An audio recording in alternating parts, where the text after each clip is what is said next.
रात्रि सूक्त, रात्रि सूक्तम पठे आदौ, मध्य में फिर दुर्गा सप्तशती, तो प्रांते तो पठनीयम वही देवी सूक्तमिति क्रमः, और पाठ पूरा हो जाए उसके बाद में देवी सूक्त यदि आपने किया है तो संपूर्ण दुर्गा सप्तशती का एक दिव्य फल आपने प्राप्त कर लिया। यह समझ लीजिए, इतने बड़े आनंद की इसमें बात कही गई है। ईश्वर के जगत रूप, ईश्वर के निमित्त अपने इष्ट प्राप्ति के लिए इस महाशक्ति का पाठ हर स्त्री पुरुष को हर नवरात्रा में करना ही चाहिए। अब थोड़ी रात्रि सूक्त की बात आई गई है तो मैं वह भी आपको बोले देता हूँ। वेद में वर्णन है और वप्राह अमृता निवतो देव्यतो ज्योतिका बाधते तम। संस्कृत नहीं आती है तो भी समझने की कोशिश कीजिए। हे देवी, जो तेरा पाठ करते हैं वो अमर हो जाते हैं, उनकी अकाल मृत्यु नहीं होती। और वप्राह अमृत्यो निवतो देव्यतः, वह अमर हो जाता है और समय से पहले दुनिया छोड़ के नहीं जाते। ये रात्रि सूक्त का महात्म्य है। संपूर्ण विश्व को अपनी मुट्ठी में कर लेते हैं वह।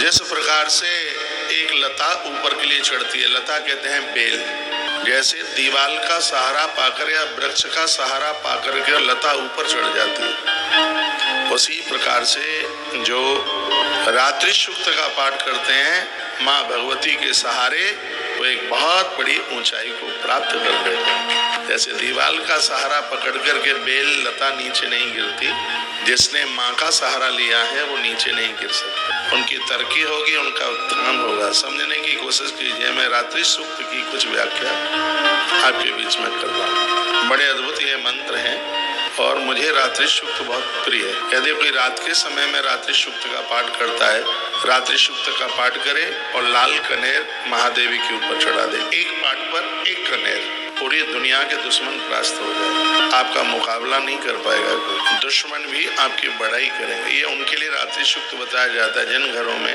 इतना कल है, इतना झगड़ा, देखिए घर में कितना भी रुपया पैसा हो, लेकिन जब घर में सम व्यवहार नहीं होता तो बड़ा कष्ट होता है, बहुत दिक्कत होती है। प्राय घर में बहुओं के बीच में ऐसा बहुत होता है, दिन रात लगी रहती है। एक बहू की इतनी बड़ाई होती है, एक को गाली गलौज करते रहते हैं, तब वो नारी टूट जाती है। तो यह है जो नारी सूक्त है, उनके लिए भी बड़ा अद्भुत है। जो इस धरती पर बेचारी अकेली है, या तो पति दूर चला गया या दुनिया छोड़ के चला गया, पति उससे बात नहीं करता, तो नारी इस सूक्त का पाठ करके संभल हो जाती है, अपने आप में मजबूत हो जाती है। उनके लिए भी ये बहुत विशेष है जिनके घर में कोई ऐसी गमी हो गई है, बेटा चला गया है, ऐसी जवान मृत्यु हो गई है, अब मन नहीं लग रहा, कैसे भी आत्महत्या करने का मन होता है, अब किसके लिए जीवन जिए, तो माता शक्ति के रात्रि सूक्त